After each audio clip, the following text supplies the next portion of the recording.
Hello नमस्कार सभी को। आज शुरू करें अपने कक्षा 8 की जो पाठ है 7। एनसीईआरटी की क्लास है कक्षा 8 की सामाजिक का जो 7वां और 8वां पाठ है वो इस वीडियो में रहने वाला है। तो आप सभी ज़रूर देखें ये, क्योंकि एनसीईआरटी बहुत बड़ा फैक्ट होता है हर परीक्षा के लिए, और जो कक्षा 8वीं की जो बोर्ड परीक्षा उसके लिए भी ये शानदार क्लास रहने वाली है। तो आइए सभी शुरू करते हैं। महिलाएं जाति एवं सुधार। पाठ का नाम क्या रहने वाला है? महिलाएं जाति एवं सुधार। महिलाओं से संबंधित क्या क्या सुधार हुए, क्या क्या समस्याएं आती है, सबकी बात की जाएगी इसमें। महिलाएं तो 200 साल पहले हालात बहुत भिन्न थे, यानी अलग थे। ज्यादातर बच्चों की शादी बहुत कम उम्र में कर दी जाती थी। हिंदू व मुसलमान दोनों धर्मों के पुरुष एक से ज्यादा पत्नियां रख सकते थे। देश के कुछ भागों में विधवाओं से भी ये उम्मीद की जाती थी कि वे अपने पति की चिता के साथ ही जिंदा जल जाए। कहने का मतलब महिलाओं की स्थिति की बात हो रही है यहाँ पर, कि जो हिंदू और मुसलमान चाहे कोई भी समुदाय रहने वाला हो, बल्कि सभी की क्या है, एक से ज्यादा पत्नियां रहती थी। और उसी के साथ जो विधवा होती थी, विधवा जिनके पति मृत्यु को प्राप्त होते, वो क्या करती, अपने पति की चिता के साथ जिंदा जल जाती। सती शब्द है तो सती शब्द का अर्थ भी देखना बहुत जरूरी है। सती शब्द का अर्थ ही सदाचारी महिला था। संपत्ति पर भी महिलाओं के अधिकार बहुत सीमित थे, यानी लिमिट थे उसकी।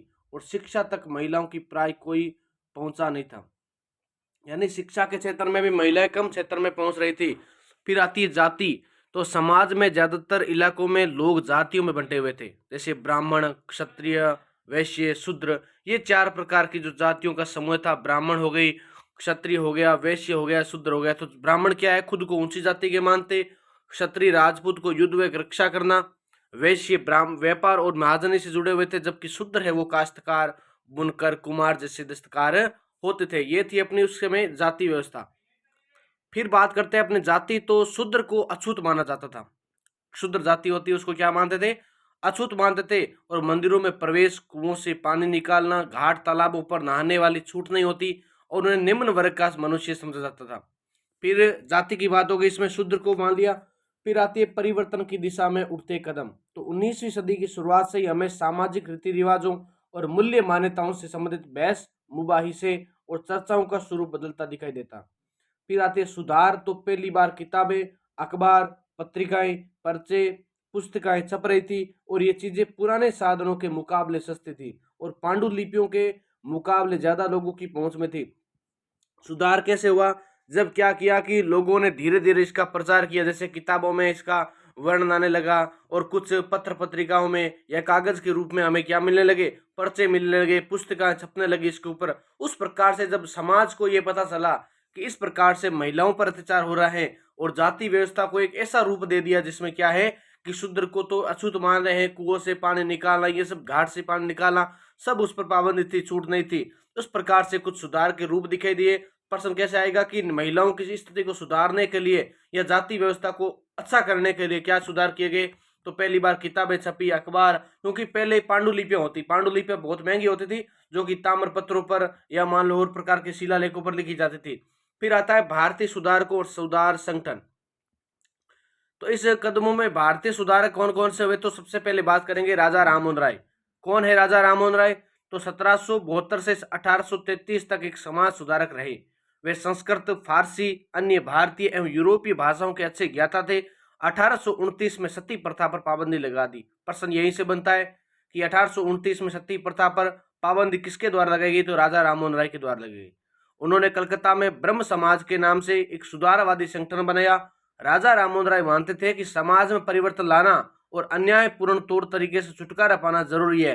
राजा राममोहन राय का यही कहना था कि एक तो जो जाति व्यवस्था उसको दूर किया जाए, और जो समाज में एक कुरीतियां फैली हुई है किसी प्रकार की, जैसे सती प्रथा होना या मान लो बाल विवाह करना, और जो इस प्रकार से क्या लगा है, उन्होंने छुटकारा पाने के लिए ये कदम उठाया।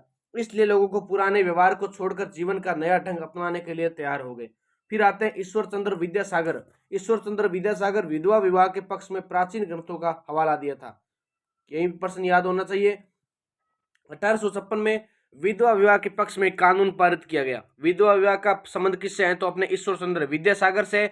जबकि सती प्रथा का संबंध किससे है, तो अपने राजा राममोहन राय से। दोनों फैक्ट अलग अलग है, वेरी वेरी इंपॉर्टेंट। दयानंद ने 1875 में आर्य समाज की स्थापना की।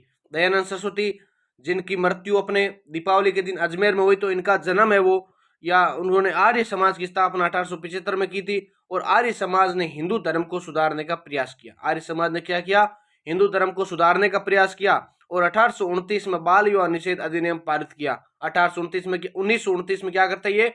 बाल विवाह निषेध अधिनियम पारित करते हैं। कौन? दयानंद सरस्वती। और इस कानून के अनुसार लड़की की उम्र 21 साल और 18 साल लड़के की उम्र, नहीं, 21 साल लड़के की उम्र और 18 साल लड़की की गई। ठीक है, याद कर लेना ये पॉइंट। फिर आती है अपने परमहंस मंडली। परमहंस मंडली नाम से पता चल रहा है कि परमहंस कौन थे? विवेकानंद से संबंधित हैं। तो परमहंस मंडली जाति और समाज सुधार के लिए 1840 में परमहंस मंडली का गठन किया गया। नेक्स्ट बात करते हैं समानता और न्याय की मांग। समानता और न्याय की मांग। तो 19वीं सदी में दूसरे हिस्से तक गैर ब्राह्मण जातियों के, गैर ब्राह्मण का मतलब जो ब्राह्मण जातियां नहीं थी, उनके भीतर से जातीय भेदभाव के खिलाफ आवाज उठने लगी। जो ब्राह्मणों के अलावा और भी जाति थी, जैसे मान लो शूद्र हो गए, वैश्य हो गए, उनमें क्या लगा कि जो उनके भेदभाव हो रहे हैं उसके खिलाफ क्या करने लगे? वो आवाज उठाने लगे और उन्होंने सामाजिक समानता और न्याय की मांग करते हुए आंदोलन शुरू कर दिए। क्या कर दिए? आंदोलन शुरू कर दिए। फिर आते हैं घासीदास। तो घासीदास सतनामी आंदोलन, चमड़े का काम करने वाले को संगठन किया है। सतनामी आंदोलन चलाते हैं कौन? घासीदास चलाते हैं। यहाँ से प्रश्न कंपटीशन में तो बनते ही बनता है। क्यों? क्योंकि एनसीईआरटी दे रखा कक्षा 8 की सामाजिक है, तो 100 में से 100% इस पार्ट से प्रश्न बनने के पूरे चांस रहते हैं। और जो 8वीं की बोर्ड है अभी, उसके हिसाब से भी प्रश्न यहाँ से खूब बनने के चांस होता है इस पार्ट से। तो घासीदास सतनामी आंदोलन चलाते हैं और चमड़े का काम करने वालों को संगठित किया। फिर आते हैं हरिदास राठौर ठाकुर। हरिदास ठाकुर चांडाल काश्तकारों के बीच काम किया। श्री नारायण गुरु जातिगत भिन्नता के आधार पर, यानी जातिगत भेदभाव के आधार पर लोगों के बीच भेदभाव करने का विरोध किया। और ज्योतिराव फुले, निम्न जाति नेताओं में ज्योतिराव फुले सबसे मुखर नेताओं में से एक थी। जाति आधारित समाज में फैले अन्याय के बारे में अपने विचार व्यक्त किए। फुले के अनुसार, फुले कहती थी कि ज्योतिराव फुले कहती थी कि ऊंची जातियों का उनकी जमीन और सत्ता पर कोई अधिकार नहीं है। ये धरती यहाँ के देसी लोगों की है, कथित निम्न जाति के लोगों की है। और 1873 में फुले ने गुलामी नामक एक पुस्तक लिखी। ये प्रश्न कई बार परीक्षाओं में पूछते हैं कि गुलामगिरी नामक पुस्तक किसकी है? तो अपने ज्योतिराव फुले की है। याद कर लेना गुलामगिरी पुस्तक। और कब लिखी? तो 1873 में लिखी थी। ठीक है, फिर आते हैं अपने अम्बेडकर। B.R. अम्बेडकर की बात करेंगे तो बचपन में उन्होंने इस बात को बहुत नजदीक से देखा था कि रोजाना की जिंदगी में जातीय भेदभाव और पूर्वाग्रह क्या होता है। 1919 में भारत लौटने पर उन्होंने समकालीन समाज में उच्च जातियों सत्ता संरचना पर काफी लिखा। 1927 में अम्बेडकर ने मंदिर प्रवेश आंदोलन शुरू किया। 1927 में अम्बेडकर क्या करते हैं? मंदिर में प्रवेश लेने के लिए, दलितों को मंदिर में प्रवेश दिलाने के लिए क्या करते हैं? वो एक आंदोलन शुरू करते हैं, जिसमें महार जाति ने बड़ी संख्या में हिस्सा लिया। ये प्रश्न कई बार परीक्षा में पूछते हैं कि अम्बेडकर ने जब मंदिर प्रवेश में आंदोलन शुरू किया तो सबसे ज्यादा किस संख्या ने भाग लिया था? तो महार जाति ने। फिर आता है अगला, गैर ब्राह्मण आंदोलन। 20वीं सदी के आरंभ में गैर ब्राह्मण आंदोलन शुरू हुआ। ब्राह्मण तो उत्तर से आए थे और उन आर्य आक्रमणकारियों के वंशज हैं जिन्होंने यहाँ के मूल निवासियों, देसी द्रविड़ नस्लों को हराकर दक्षिण भूभाग पर विजय हासिल की। उन्होंने सत्ता पर ब्राह्मणवादी दावे को चुनौती दी। ठीक है, फिर अगला था ब्राह्मो समाज। उसकी स्थापना, ब्रह्मो समाज की स्थापना 1830 में की गई। केशव चंद्र सेन मुख्य नेताओं में से एक है। मूर्ति पूजा और बलि पूजा की विरुद्ध थी और इसके अनुयायी उपनिषदों को विश्वास रखते थे। जो कि ब्रह्मो समाज है वो वेदों में विश्वास नहीं करके, पूजा पाठ में विश्वास नहीं करते, वो क्या करते हैं? उपनिषदों में विश्वास करते हैं। किस में करते हैं? उपनिषदों में विश्वास करते हैं। तो उपनिषद कितने होते हैं ये भी आपको पता होना चाहिए। मुख्य रूप से उपनिषद अपने 108 होते हैं। ठीक है, फिर नेक्स्ट बात करते हैं अपने हेनरी डियोरोजो कौन है? डिरोजियो। 1820 के दशक में हेनरी लुई विलियन और जीरोजियो हिंदू कॉलेज कलकत्ता में अध्यापक थे। यंग बंगाल मूवमेंट में उनके विद्यार्थियों ने परंपरा और रीति रिवाजों पर उंगली उठाई। महिलाओं की रक्षा, शिक्षा की मांग थी और सोच व अभिव्यक्ति की स्वतंत्रता के लिए अभियान चलाया था। प्रार्थना समाज, तो प्रार्थना समाज से भी महत्वपूर्ण प्रश्न बनते हैं कि सबसे पहले तो 1866 में बंबई में स्थापित प्रार्थना समाज ने जातीय भेदभावों या बंधनों को खत्म करने और बाल विवाह के उन्मूलन के लिए प्रयास किया। प्रार्थना समाज में महिलाओं की शिक्षा को प्रोत्साहित किया और विधवा विवाह पर लंबी पाबंदी के खिलाफ आवाज उठाई। जो दोस्तों क्या ध्यान रखना है, प्रार्थना समाज ने एक तो विधवा विवाह पर लंबी पाबंदी आवाज उठाई। उन्होंने उसकी धार्मिक बैठकों में हिंदू, बौद्ध, ईसाई ग्रंथों पर विचार विमर्श किया। और वेद समाज मद्रास, चेन्नई में 1864 में वेद समाज की स्थापना हुई। वेद समाज की स्थापना कहाँ पर होती है? मद्रास, चेन्नई में। कब होती है? 1864 में होती है। वेद समाज ब्रह्मो समाज से प्रेरित था। ये लाइन याद करने की जरूरत है कि वेद समाज है वो किससे प्रेरित था? अपने ब्रह्मो समाज से प्रेरित था। वेद समाज ने जातीय भेदभाव को समाप्त करने और विधवा विवाह तथा महिला शिक्षा को प्रोत्साहित करने के लिए काम किया था। वेद समाज ने एक तो महिला शिक्षा को प्रोत्साहन करने के लिए और विधवा विवाह को प्रोत्साहन करने के लिए काम किया था।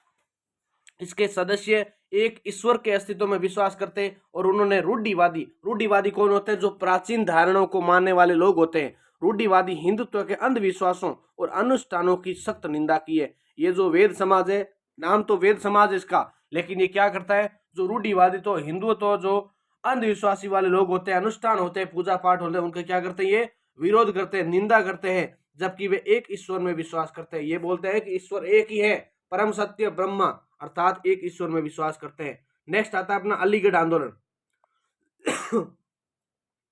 अलीगढ़ आंदोलन सैयद अहमद खान द्वारा 1875 में अलीगढ़ में खोले गए मोहम्मदन एंग्लो ओरिएंटल कॉलेज को हाल ही बाद में अलीगढ़ मुस्लिम विश्वविद्यालय के नाम से जाना गया। यह प्रश्न कक्षा 8 की परीक्षा के लिए वेरी वेरी इंपॉर्टेंट है। अलीगढ़ आंदोलन के बारे में आप क्या जानते हैं? ऐसा क्वेश्चन अगर आएगा तो आपको क्या लिखना है? सैयद अहमद खान द्वारा 1875 में अलीगढ़ में खोले गए मोहम्मदन एंग्लो ओरिएंटल कॉलेज को बाद में अलीगढ़ मुस्लिम विश्वविद्यालय के नाम से जाना गया। यहाँ मुसलमानों पश्चिमी विज्ञान के साथ साथ विभिन्न विषयों की आधुनिक शिक्षा दी जाती। अलीगढ़ आंदोलन का शैक्षणिक सुधारने के लिए गहरा प्रभाव पड़ा था।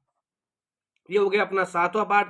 तो अगला जो कक्षा 8 का जो एसएसटी का जो हिस्ट्री है उसका अंतिम पार्ट और लास्ट पार्ट, राष्ट्रीय आंदोलन संगठन 1870 के दशक से 1947, ये पार्ट आप सभी के लिए बहुत महत्वपूर्ण होने वाला है। तो आप इसको ध्यान से देखना, और क्योंकि यहां से प्रश्न ज्यादा बनते हैं। सबसे पहले आता है राष्ट्रवाद का उदय। राष्ट्रवाद का उदय में यहाँ रहने वाले किसी भी वर्ग, रंग, जाति, भाषा या जेंडर वाले तमाम लोगों का घर है, और ये देश उनके सारे संसाधन और उसकी सारी व्यवस्था और उन सभी के लिए जो है भारत में रहते हैं। संगठन क्या है? तो 1870 और 1880 के दशकों में राजनीतिक संगठनों की चेतना और गहरी हो गई। इनमें से ज्यादातर संगठनों की बागडोर वकील, अंग्रेजी शिक्षा पेशेवरों के हाथों में थी। और फिर इसमें क्या होता है? इंडियन एसोसिएशन, मद्रास महाजन, बॉम्बे रेजिडेंसी, भारतीय राष्ट्रीय कांग्रेस, एनआईसी, फिर इस तरह के संगठन बने हुए थे। संप्रभु शब्द तो बाहरी हस्तक्षेप के बिना स्वतंत्र रूप से कदम उठाने की क्षमता रखना क्या होता है? संप्रभु होता है। फिर बात करेंगे आर्म्स एक्ट। क्या है आर्म्स एक्ट? तो 1878 में आर्म्स एक्ट पारित किया गया। इसके जरिए भारतीयों द्वारा अपने पास हथियार रखने का अधिकार छीन लिया गया। आर्म्स एक्ट का मतलब क्या है? कि जो भारतीयों के पास पहले क्या करते थे? हथियार रखते थे अपनी सुरक्षा के लिए। उस एक्ट के तहत 1878 में क्या किया गया? भारतीयों द्वारा ये जो अधिकार था उसको छीन लिया गया। वर्नाक्यूलर भी उसी साल वर्नाक्यूलर प्रेस एक्ट भी पारित किया गया, जिससे सरकार की आलोचना करने वालों को चुप कराया जा सके। सरकार उस समय, सरकार सभी को पता है अंग्रेजों की थी, और उसके खिलाफ कोई भी आवाज अगर उठा था तो उसके क्या किया जाता? वर्नाक्यूलर प्रेस एक्ट पारित कर दिया जाता। फिर आता है इल्बर्ट बिल विवाद। ये भी प्रश्न वेरी वेरी, एक प्रश्न यहाँ से पक्का आएगा, या तो पूछ लेंगे आपको आर्म्स एक्ट या वर्नाकुलर या इल्बर्ट बिल विवाद क्या है। इल्बर्ट बिल विवाद के बारे में आप क्या जानते हैं? जबकि कंपटीशन में यहाँ से कैसा प्रश्न पूछता है कि इल्बर्ट बिल विवाद कब लागू किया गया या वर्नाकुलर एक्ट किससे संबंधित है? तो सरकार की आलोचना करने वाले को चुप कराने से संबंधित है। ठीक है, इल्बर्ट बिल की बात करेंगे तो 1883 में सरकार ने इल्बर्ट बिल लागू करने का प्रयास किया, जिसको लेकर काफी हंगामा हुआ।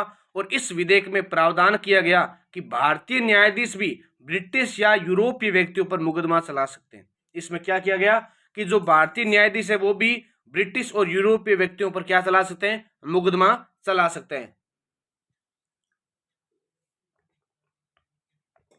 फिर आता है भारतीय राष्ट्रीय कांग्रेस, जिसकी स्थापना 1885 में हुई, और देश भर के 72 प्रतिनिधियों ने बंबई में सभा करके भारतीय राष्ट्रीय कांग्रेस की स्थापना की गई थी। तो 72 प्रतिनिधियों ने क्या किया? बंबई में एक सभा की, और उसके द्वारा जो भारतीय राष्ट्रीय कांग्रेस है उसकी स्थापना 1885 में की गई थी। फिर बात करते हैं संगठन के प्रारंभिक नेता। इस जो संगठन है उसके प्रारंभिक नेता कौन थे भारतीय राष्ट्रीय कांग्रेस के? तो दादा भाई नौरोजी, फिरोज शाह मेहता, डब्ल्यू.सी. बैनर्जी, सुरेंद्रनाथ बैनर्जी, रोमेश चंद्र दत्त, एस सुब्रमण्यम अय्यर, बदरुद्दीन तैयब जी, अन्य प्राय मुंबई और कलकत्ता के ही थे। ब्रिटिश अफसर ए हो यूं भी इसके सदस्य थे। उभरता हुआ भारत, तो कांग्रेस ने सरकार और शासन में भारतीयों को ज्यादा जगह दिए जाने के लिए आवाज उठाई और कांग्रेस का आग्रह था कि विधान परिषदों में भारतीयों को ज्यादा अधिक जगह दी जाए। क्या दी जाए? भारतीय जो विधान परिषद है उसमें क्या दी जाए? भारतीयों को ज्यादा जगह दी जाए और परिषदों को ज्यादा अधिकार दिए जाए। और सरकार ने भारतीयों को ऊंचे पद दिए। इस काम के लिए उन्होंने मांग की कि सिविल सेवा के लिए लंदन के साथ साथ भारत में भी परीक्षा आयोजित कराई जाए। ठीक है। फिर है निरस्त करना, तो उसी कानून को समाप्त करना, किसी कानून की वैधता अधिकृत रूप से समाप्त कर देना। स्वतंत्रता हमारा जन्मसिद्ध अधिकार है। और 1890 के दशक तक बहुत सारे लोग कांग्रेस के राजनीतिक तौर तरीके पर सवाल उठने खड़े कर दिए। फिर आता है परिवर्तनवादी उद्देश्य। परिवर्तनवादी उद्देश्य में क्या है? तो इसमें बंगाल, पंजाब और महाराष्ट्र में विपिन चंद्र पाल, बाल गंगाधर तिलक, लाला लाजपत राय जैसे नेता ज्यादातर परिवर्तनवादी उद्देश्य और पद्धतियों के अनुरूप काम करने लगे थे। क्या करने लगे थे? परिवर्तन के अनुरूप काम करने लगे थे। फिर आता है नेक्स्ट बिंदु अपना तिलक। तो तिलक क्या कथन देते हैं? तिलक से संबंधित क्या पॉइंट बनते हैं? लोगों भगो स्वराज के लिए लड़ना चाहिए। तिलक यही कहते हैं कि लोगों अपने स्वराज के लिए लड़ना चाहिए। तिलक ने नारा दिया कि स्वतंत्रता मेरा जन्मसिद्ध अधिकार है और मैं इसे लेकर रहूंगा था। फिर आता है अगला फैक्ट इसका, किसका? बंगाल विभाजन का। बंगाल विभाजन से संबंधित भी प्रश्न याद करने चाहिए आपको कुछ। तो 1905 में विभाजन कर्जन ने बंगाल का विभाजन कर दिया। 1905 में लॉर्ड कर्जन ने बंगाल का विभाजन किया। ये प्रश्न कैसे बनेगा कि बंगाल विभाजन कब हुआ? तो 1905 में हुआ। बंगाल का विभाजन किसके द्वारा किया गया? लॉर्ड कर्जन के द्वारा किया गया। उस उक्त बंगाल ब्रिटिश भारत का सबसे बड़ा प्रांत था। प्रांत का मतलब राज्य होता है यहाँ पर। और अंग्रेजों का कहना था कि प्रशासकीय सुविधा को ध्यान रखते हुए बंगाल का बंटवारा करना जरूरी था। और पूर्वी बंगाल को अलग करने के पीछे अंग्रेजों का मुख्य उद्देश्य यह रहा होगा कि बंगाली राजनेताओं के प्रभाव पर अंकुश लगाया जाए और बंगाली जनता को बांट दिया जाए। बंगाल के विभाजन से देश भर में गुस्से की लहर फैल गई और मध्य मार्गी और आमूल परिवर्तनवादी कांग्रेस के सभी धड़ों ने इसका विरोध किया। क्या किया? विरोध किया। विशाल जनसभाओं का आयोजन किया गया, जुलूस निकाले गए, जन प्रतिरोध के नए रास्ते ढूंढे गए। इससे जो संघर्ष उपजा उसे स्वदेशी आंदोलन के नाम से जाना जाता है। जब बंगाल विभाजन हुआ तो उससे अनेक लोगों में आक्रोश फैला, जन विद्रोह हुए, जगह जगह जनसभाओं का आयोजन हुआ। और क्या हुआ? इससे स्वदेशी आंदोलन में बढ़ावा मिला। स्वदेशी लोगों की प्रेरणा जगी हुई कि हमें खुद के क्या करना चाहिए? आंदोलन, अपने देश के लिए आंदोलन करना चाहिए। आंध्र के डेल्टा इलाकों में इसे वंदे मातरम आंदोलन के नाम से जाना जाता है। तो जो वंदे मातरम आंदोलन कहाँ से संबंधित था? आंध्र के डेल्टा क्षेत्रों से। स्वदेशी आंदोलन में ब्रिटिश शासन का विरोध किया, और ब्रिटिश मतलब अंग्रेजों का। और स्वयं सहायता, स्वदेशी उद्यमों, राष्ट्रीय शिक्षा, भारतीय भाषा के उपयोग को बढ़ावा दिया। 1906 में मुस्लिमों ने ऑल इंडिया मुस्लिम लीग का गठन किया। तो मुस्लिम लीग की स्थापना कब हुई? 1906 में। 1905 में तो बंगाल का विभाजन, और 1906 में हो जाती है मुस्लिम लीग की स्थापना। 1907 में कांग्रेस टूट गई। क्रांतिकारी हिंसा, समाज में आमूल बदलाव लाने के लिए हिंसा का उपयोग करना। फिर आती है अगली परिषद। परिषद से भी प्रश्न देख लो। प्रशासकीय सलाहकारी मनोनीत करने वाले जन राष्ट्रवाद का उदय। जन राष्ट्रवाद का उदय, तो इसमें क्या है? किसान, आदिवासी, विद्यार्थी और महिलाएं बड़ी संख्या में इस आंदोलन में सर जुड़ते गए। कई बार औद्योगिक मजदूरों ने भी आंदोलन में योगदान दिया। 20 के दशक से कुछ खास व्यवसायिक समूह भी कांग्रेस को सक्रिय समर्थन देने लगे। फिर आता है महात्मा गांधी का आगमन। महात्मा गांधी एक गए थे दक्षिण अफ्रीका के दौरे पर, वहां से लौटते हैं भारत में, किस प्रकार उनका रवैया होता है, क्या क्या वो शुरुआत करते हैं, तो इससे देखो। महात्मा गांधी एक राजनेता के रूप में सामने आए। महात्मा गांधी क्या है? राजनेता के रूप में सामने आए थे। गांधी जी 46 वर्ष की उम्र में 1915 में दक्षिण अफ्रीका से भारत लौटे थे। ये प्रश्न याद कर लो कि गांधी जी 46 वर्ष की उम्र में 1915 में दक्षिण अफ्रीका से लौटे थे, और वे यहाँ नस्ल वेदी पाबंदियों के खिलाफ अहिंसक आंदोलन चला रहे थे। और अंतर्राष्ट्रीय स्तर पर उनकी अच्छी मान्यता थी कि लोग उनका आदर करते थे। वो कहाँ चले जाते हैं? दक्षिण अफ्रीका। दक्षिण अफ्रीका में जो नस्ल वेदी या रंग भेद की नीति, उसके खिलाफ लड़ने के लिए कुछ अहिंसक बिना हिंसा के जो आंदोलन किया वो वहां पर सम्मिलित था। 1915 में महात्मा गांधी भारत लौटे और 1916 में बिहार के चंपारण इलाके का दौरा किया। बिहार के चंपारण इलाके का 1916 में, सीधा याद करना यहाँ से, 1917 में गुजरात के खेड़ा जिले के किसानों की मदद के लिए सत्याग्रह किया था। तो खेड़ा विद्रोह कब हुआ? 1917 में। चंपारण इलाके का दौरा 1916 में। भारत कब लौटे? 1915। 17 में खेड़ा जिला और 1918 में अहमदाबाद में सूती कपड़ा कारखानों के मजदूरों की हड़ताल का सफलतापूर्वक नेतृत्व किया था। तो अहमदाबाद का सूती कपड़ा विवाद 1918 का है और खेड़ा 17 का है। ठीक है, याद कर लेना ये। फिर आता है रोलेक्ट एक्ट। अगला आता है रोलेक्ट एक्ट। ये कानून अभिव्यक्ति की स्वतंत्रता, अभिव्यक्ति मतलब बोलने की, अभिव्यक्ति की स्वतंत्रता जैसे मूलभूत अधिकारों पर अंकुश लगाने और पुलिस को ज्यादा अधिकार देने के लागू किया गया था। पुलिस को ज्यादा अधिकार लागू किया गया था और भारी विरोध के बावजूद इस आंदोलन का इंपीरियल लेजिस्लेटिव काउंसिल ने बहुत जल्दबाजी में पारित कर दिया और एक ऐसे अन्यायपूर्ण कानूनों के खिलाफ अहिंसक ढंग से नागरिक अवज्ञा कर चाहते थे और इस कानून को शैतान की करतूत और निरंकुशवादी बताया गया है। तो ये सीधे प्रश्न बनता है कि शैतान की करतूत तो रोलेक्ट एक्ट से संबंधित है।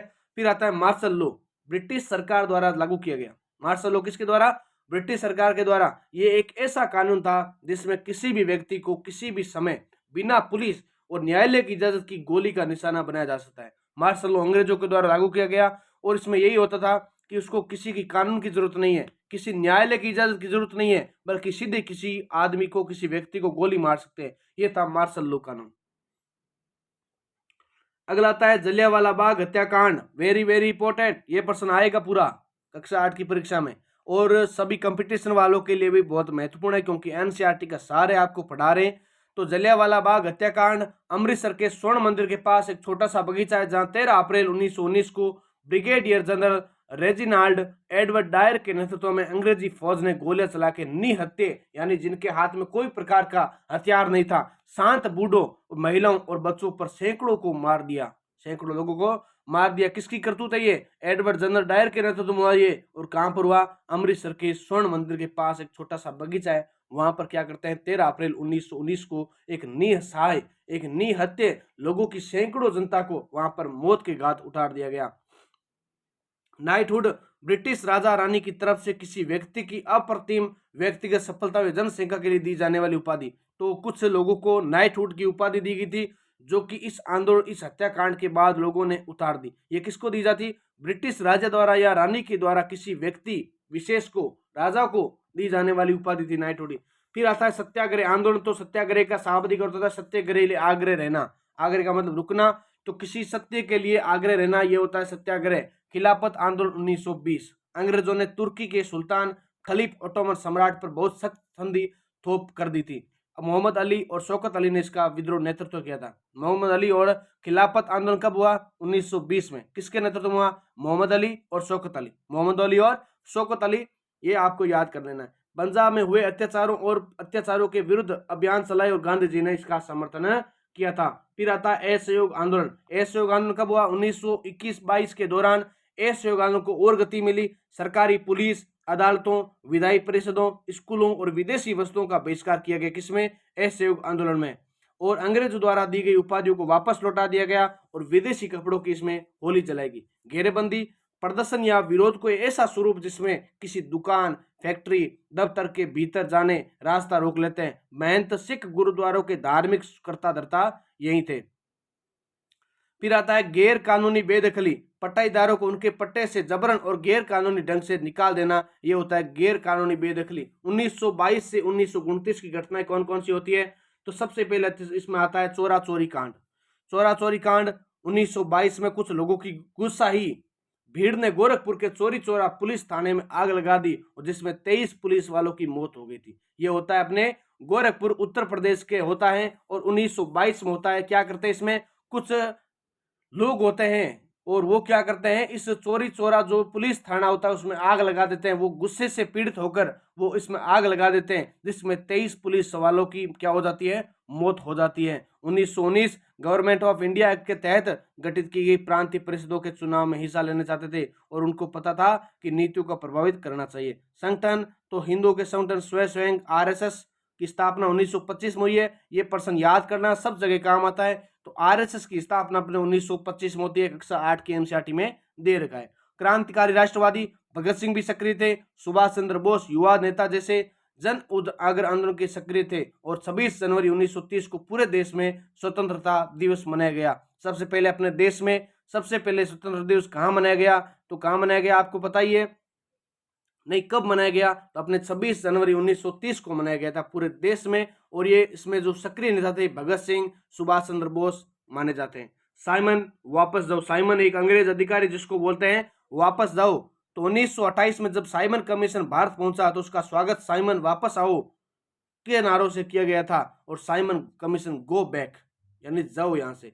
दांडी मार्च गांधी जी संबंधित 1930 में हुआ और नमक कानून तोड़ने के लिए दांडी मार्च यात्रा शुरू की गई थी। और नमक के उत्पादन बिक्री पर सरकार का एकाधिकार होता और नमक पर टैक्स वसूलना पाप है क्योंकि हमारे भोजन का एक बुनियादी हिस्सा होता है। और नमक सत्याग्रह ने क्या कर दिया? नमक सत्याग्रह ने स्वतंत्रता को वापस चाह को लोगों तक बिक्री और एक खास शिकायत सभी से जोड़ दिया और इस तरह अमीरों गरीबों के बीच मतभेद लेना शुरू हो गया। गांधी जी साबरमती से 244 किलोमीटर गांधी जी क्या करते हैं? साबरमती आश्रम से लेकर 240 किलोमीटर तक दूर दांडी स्थित मात्रा पर क्या करते हैं? वो पैदल तीर्थ यात्रा करते हैं। यहाँ से पैदल चलकर जाते हैं और वहां पर समुद्र का पानी उबालकर नमक बनाना शुरू कर दिया। और ये कानून का उल्लंघन था। ये क्या था? कानून का उल्लंघन था। ये होते ही अपनी दांडी मार्च यात्रा कंप्लीट। फिर आता है गोलमेज सम्मेलन। तो गोलमेज सम्मेलन भी आपको पढ़ना जरूरी है क्योंकि कक्षा 8 की एनसीईआरटी में दिया हुआ है। 1931 में गांधी जी लंदन गए। ये वार्ता बातचीत बीच में ही टूट गई और उन्होंने निराश वापस लौटना पड़ा। प्रथम गोलमेज सम्मेलन 22 नवंबर 1930 से 13 जनवरी 1931 तक लंदन में आयोजित किया गया, जबकि दूसरे गोलमेज सम्मेलन के अधिवेशन के दौरान अक्टूबर 1931 के चुनाव के बाद इंग्लैंड में अनुदार दल का मंत्रिमंडल बना और इस सम्मेलन में कांग्रेस ने भाग लिया था और इसमें कांग्रेस की ओर से नेतृत्व महात्मा गांधी ने किया था। दूसरे गोलमेज सम्मेलन में क्या हुआ था? महात्मा गांधी ने नेतृत्व किया। जबकि तीसरे गोलमेज सम्मेलन की बात करते हैं तो 17 नवंबर 1932 से 24 दिसंबर 1932 तक चला और कांग्रेस ने सम्मेलन का बहिष्कार कर दिया। कांग्रेस ने क्या कर दिया? इसका बहिष्कार किया। 1935 के गवर्नमेंट ऑफ इंडिया एक्ट में प्रांतीय स्वायत्तता का प्रावधान शुरू किया गया। सरकार ने ऐलान किया कि 1937 में प्रांतीय विधायकों के लिए चुनाव कराए जाएंगे। फिर आता है नेक्स्ट अपना भारत छोड़ो 1942। भारत छोड़ो आंदोलन 1942 ज्यादा नहीं है, बस लास्ट पॉइंट है। अंतिम पार्ट की किताब की ओर चल रहे हैं हम।